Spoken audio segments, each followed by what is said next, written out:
Welcome to Pindar Poetry. We hope you learned something new. You want the fastest way to stop power draw.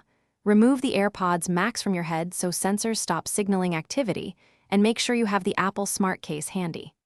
Once done, place the headphones into the Smart Case. That immediately starts the low-power transition. If you don't have the case, make sure your source device is unlocked so you can quickly disable Bluetooth. Doing that prevents reconnection and helps the headphones enter a dormant state. Once secured in the Smart Case, give the AirPods Max a few minutes to enter low-power or ultra-low power mode. This is how Apple designed them to turn off. If they keep staying active, open your phone's Bluetooth settings and toggle Bluetooth off to sever the link.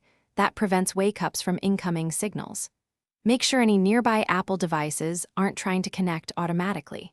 If the headphones still seem active or won't sleep, prepare to reset the unit to clear persistent connection states. To complete the process when sleep or disconnect won't work, perform a factory reset. Press and hold the digital crown and noise control button together for about 15 seconds until the LED flashes.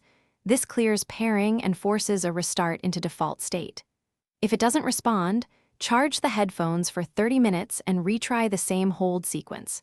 If problems persist, contact Apple support. That's the reliable next step to. Thanks for watching. Consider subscribing if we helped you.